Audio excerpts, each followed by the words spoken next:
কখনো ভেবে দেখেছেন এমন একটা গ্রাম যেখানে বহু পাখি একসাথে বেছে নেয় আত্মহত্যার পর? এমন এক গ্রাম যেখানে গ্রামের কোথাও পালিত হয় না হোলি উৎসব। কোথাও আবার এমন এক গ্রাম যেখানে বাড়িতে নেই কোনো জানালা কিংবা দরজা। আবার কোথাও রয়েছে এমন এক প্রাচীন রীতি যা শোনার পর চমকে উঠবেন যে কেউ। হ্যাঁ বন্ধুরা, আজ আপনাদের ভারতবর্ষের এমনই 10টি অদ্ভুত এবং রহস্যময় গ্রাম সম্পর্কে বলবো, তাই স্ক্রিপ্ট না করে সম্পূর্ণ ভিডিওটি দেখতে থাকুন। আমাদের দেশ ভারতবর্ষ তার সংস্কৃতি, ঐতিহ্য, চমকপ্রদ প্রাকৃতিক সৌন্দর্য এবং দারুণ দারুণ স্বাদের খাবারের জন্য পৃথিবী বিখ্যাত, যেখানে 4000-এর বেশি শহর এবং 8 লক্ষের বেশি গ্রাম রয়েছে। আর এই গ্রামগুলির বেশ কিছু গ্রামে লুকিয়ে আছে অবাক করে দেওয়ার মতো কিছু অদ্ভুত রহস্য। আর এমনই একটি গ্রাম হলো শনি সিংগনাপুর। বন্ধুরা, আপনারা কখনো বাড়ির দরজায় তালা না লাগিয়ে বা দরজা খোলা রেখে বাইরে গিয়েছেন?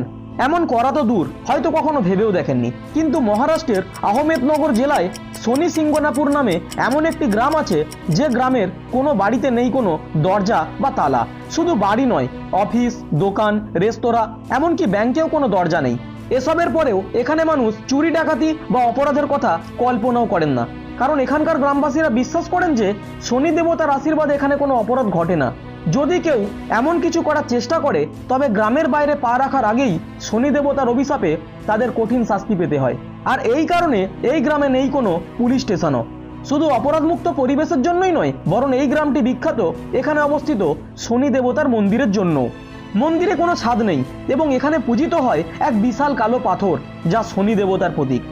গ্রামবাসীরা বিশ্বাস করেন মামা এবং ভাগনা একসাথে এসে শনি দেবতার দর্শন করলে তাদের জীবন সুখ ও সমৃদ্ধিতে ভরে যায়। মৌলিনং মেঘালয়ের পূর্ব খাসি পাহাড়ের কোলে অবস্থিত এমন একটি গ্রাম যা এশিয়ার সবচেয়ে পরিচ্ছন্ন গ্রাম হিসাবে খ্যাত। সবুজ প্রকৃতির মাঝে এই গ্রামের সৌন্দর্য এবং গ্রামের পরিবেশ সচেতনতা এমন এক উদাহরণ তৈরি করেছে যা সারা পৃথিবীর মানুষের কাছে অনুপ্রেরণা। মাউলিয়ং গ্রামে ঢুকলেই আপনার নজরে পড়বে এখানকার ঝকঝকে পরিষ্কার রাস্তা এবং রাস্তার ধারে রাখা বাঁশের তৈরি ডাস্টবিন। এখানকার প্রতিটি মানুষ ছোট থেকে বড় পরিচ্ছন্নতাকে তাদের জীবনধারার অংশ করে তুলেছে। তারা নিয়মিত রাস্তাঘাট পরিষ্কার রাখে এবং প্লাস্টিকের ব্যবহার যতটা সম্ভব তারা এড়িয়ে চলে। গ্রামটি শুধু পরিষ্কার পরিচ্ছন্নতার জন্য বিখ্যাত নয়, এর প্রাকৃতিক সৌন্দর্যও মনোমুগ্ধকর। এখানকার বাঁশের তৈরি লিভিং রুট ব্রিজ পর্যটকদের অন্যতম আকর্ষণ। এই গ্রাম পরিবেশ বান্ধব জীবনযাপনের একটি জীবন্ত উদাহরণ। 2003 সালে ডিসকভার ইন্ডিয়া ম্যাগাজিন এই গ্রামকে এশিয়ার সবচেয়ে পরিচ্ছন্ন গ্রাম হিসাবে ঘোষণা করেছিল। যদি আপনি প্রকৃতির সান্নিধ্যে গিয়ে সত্যিকারের পরিচ্ছন্নতা ও শান্তির স্বাদ নিতে চান, তাহলে একবার মাউলিয়ং গ্রাম ভ্রমণ অবশ্যই করতে পারেন।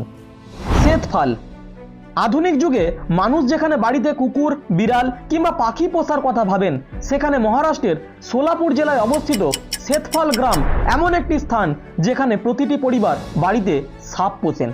সারা দেশে এটিই একমাত্র সাপের গ্রাম নামে পরিচিত। শ্বেতফাল গ্রামের প্রতিটি বাড়িতে সাপের উপস্থিতি খুবই সাধারণ বিষয়। শুধু বাড়িতেই নয়, রাস্তাঘাট, দোকান, এমনকি স্কুলেও নিশ্চিন্তে বিচরণ করে বেড়ায় বিভিন্ন বিষধর সাপ। এখানে সাপকে পরিবারের সদস্যের মতোই সম্মান ও যত্ন করা হয়।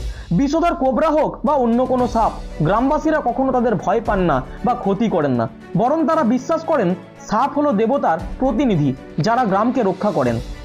গ্রামের প্রতিটি বাড়িতে সাপের জন্য আলাদা আশ্রয়স্থল তৈরি করা হয়েছে। মাটির হাঁড়ি বা কাঠের বক্সে সাপেদের জায়গা দেওয়া হয় এবং সাপরা গ্রামবাসীদের সঙ্গে নির্বিঘ্নে বসবাস করে। কিন্তু সবচেয়ে আশ্চর্যের বিষয় হলো, এই গ্রামে সাপের কামড়ে মৃত্যুর ঘটনা আজ পর্যন্ত একটাও নেই। যদি প্রকৃতির সঙ্গে মানুষের অসাধারণ বোঝাপড়া দেখতে চান, তাহলে জীবনে একবার হলেও শ্বেতফাল গ্রাম ভ্রমণ করে দেখুন। কোদিনহি কেরালার কোদিনহি গ্রাম মালাপ্পুরম জেলার একটি ছোট্ট গ্রাম, যা টুইন ভিলেজ বা যমজদের গ্রাম নামে পরিচিত।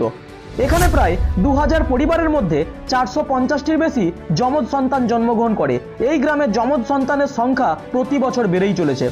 বিজ্ঞানীদের মতে যমজ শিশুর জন্মের হার এখানে সাধারণ গড়ের চেয়ে কয়েক গুণ বেশি।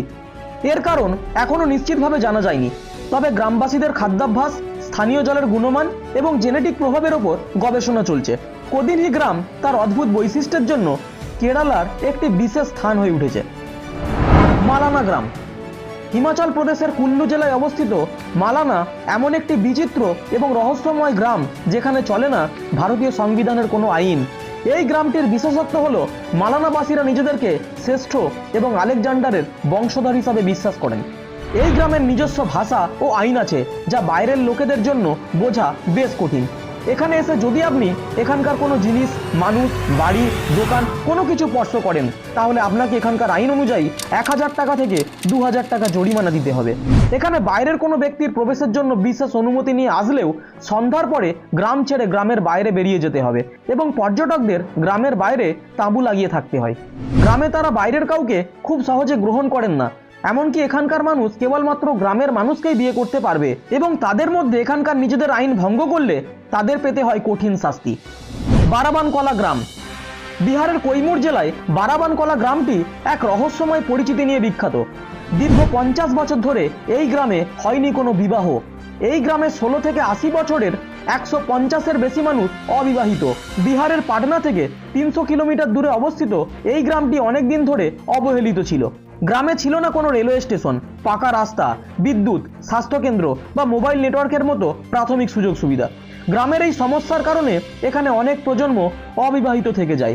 2008 সালে সরকার যখন তাদের রাস্তা তৈরির অনুরোধ উপেক্ষা করেন, তখন গ্রামবাসীরা নিজেরাই উদ্যোগ নিয়ে পাহাড় ও জঙ্গল কেটে 6 কিলোমিটার দীর্ঘ রাস্তা তৈরি করেন। এরপর 2017 সালে গ্রামে প্রথমবার বিয়ে হয়। অজয় কুমার যাদব নামের এক ব্যক্তি তার স্ত্রী নিতুকে নিয়ে বারবানকলায় আসেন, যাতে গ্রামটি অভিশাপ মুক্ত হয়। করলাই গ্রাম। মহারাষ্ট্রের রায়গড় জেলার আরব সাগরের তীরে অবস্থিত করলাই গ্রাম তার ভাষাগত বৈচিত্র্য এবং ঐতিহাসিক গুরুত্বের জন্য পরিচিত। এখানকার অধিকাংশ মানুষ একটি বিরল ক্রেওল ভাষায় কথা বলেন, যা করলাই ভাষা নামে পরিচিত। এটি পর্তুগিজ এবং মারাঠি ভাষার মিশ্রণ, যা প্রায় 500 বছর আগে পর্তুগিজ উপনিবেশের সময় তৈরি হয়েছিল। এটিই ভারতবর্ষের একমাত্র গ্রাম যেখানকার মানুষ আজও পর্তুগিজ ভাষায় কথা বলেন। করলাই গ্রামে রয়েছে 1521 সালে পর্তুগিজদের দ্বারা নির্মিত মারুতজঞ্জি নামে পরিচিত ঐতিহাসিক করলাই দুর্গ। সমুদ্রের পাশে পাহাড়ের ওপর নির্মিত এই দুর্গ থেকে দেখতে পাওয়া যায় আরব সাগরের অসাধারণ দৃশ্য। গ্রামের সৌন্দর্য, ঐতিহাসিক দুর্গ এবং অনন্য ভাষাগত সংস্কৃতি করলাইকে ভারতের অন্যতম রহস্যময় এবং আকর্ষণীয় গ্রামে পরিণত করেছে। জাতিঙ্গা। আসামের দিমা হাসাও জেলার জাতিঙ্গা গ্রাম তার রহস্যময় পাখিদের আত্মহত্যার জন্য বিশ্বজুড়ে পরিচিত। এটি পাহাড়ি অঞ্চলে অবস্থিত একটি ছোট্ট গ্রাম, যেখানে প্রতি বছর সেপ্টেম্বর থেকে নভেম্বর মাসের মধ্যে একটি অদ্ভুত ঘটনা ঘটে। রাতের বেলা প্রচুর পাখি গ্রামের দিকে উড়ে আসে এবং আলো দেখলে অজানা কারণে মাটি বা ঘরবাড়ির দিকে ঝাঁপিয়ে পড়ে। এই ঘটনাকে পাখিদের আত্মহত্যা বলে আখ্যা দেওয়া হয়। এখানকার প্রাকৃতিক সৌন্দর্য, পাহাড়ি পরিবেশ এবং পাখিদের এই অদ্ভুত আচরণ গ্রামটিকে ভারতের অন্যতম রহস্যময় স্থান হিসাবে তুলে ধরেছে। তবে বন্ধুরা, আসামের জাতিঙ্গা গ্রাম নিয়ে আপনাদের কোনো মতামত থাকলে ভিডিওর কমেন্ট সেকশনে জানিয়ে যেতে পারেন। দুর্গাপুর। ঝাড়খণ্ডের বোকারো জেলার কাসমার ব্লকের দুর্গাপুর গ্রামে মানুষ হোলি উৎসব উদযাপন করেন না। কথিত আছে হোলির দিনে রাজা এবং রানীর মৃত্যুর পর থেকেই এই প্রথা চালু হয়েছে। এই শোকের কারণে গ্রামবাসীরা হোলির উৎসব থেকে নিজেকে দূরে রেখেছেন এবং হোলির রঙকে অমঙ্গলের প্রতীক বলে মনে করেন। দুর্গাপুর গ্রামের আশেপাশের আদিবাসী, সংখ্যালঘু এবং মাহাতো সম্প্রদায়ের প্রায় 10,000-এর বেশি মানুষ 300 বছর পরেও তাদের রাজা এবং রানীর প্রতি অপরিসীম শ্রদ্ধা পোষণ করেন। গত 300 বছরে এই গ্রামের একাধিকবার হোলি উদযাপনের চেষ্টা করা হলেও প্রতিবারই কোনো না কোনো অমঙ্গল হয়েছে বলে বিশ্বাস করা হয়। সেই কারণে এই এলাকাগুলোতে মানুষ হোলি উৎসব থেকে বিরত থাকেন। ধোগলা। আজকের দিনে মানুষ ফ্রিতে কোনো কিছু দেওয়া তো দূর, যেখানে জল পর্যন্ত টাকা দিয়ে কিনতে হয়, সেখানে গুজরাটের ধোগলা নামে ছোট্ট একটি গ্রাম তার অনন্য ঐতিহ্য এবং দৃষ্টান্ত দিয়ে সবাইকে চমকে দিচ্ছে। এই গ্রামে দুধ এবং দুগ্ধজাত পণ্য বিনামূল্যে বিতরণ করা হয়। যাদের গরু কিংবা মহিষ নেই, তারা গ্রামের অন্যান্য বাসিন্দাদের থেকে এই পণ্য পেয়ে থাকেন। ধোগলা গ্রামের এই বিশেষ নিয়মের পিছনে রয়েছে 500 বছরের পুরনো একটি বিশ্বাস। বলা হয় পীর সৈয়দরা নামক একজন সাধু এখানে এসে আদেশ দেন যে গ্রামে সুখ ও শান্তি বজায় রাখতে দুধ বিক্রি করা যাবে না। এই আদেশ আজও গ্রামের মানুষ মেনে চলেন। ধোগলা গ্রাম একটি জীবন্ত উদাহরণ, যেখানে ঐতিহ্য এবং বিশ্বাসের শক্তিতে সমাজের শান্তি ও সমৃদ্ধি বজায় রাখা হয়। বন্ধুরা, এই ছিল আজকের ভিডিওটি ভালো লাগলে লাইক আর শেয়ার করতে ভুলবেন না। যদি আপনি কখন এই রহস্যময় গ্রামগুলোর কোনোটিতে গিয়ে থাকেন, তাহলে কমেন্ট বক্সে আপনার মতামত অবশ্যই জানিয়ে যাবেন।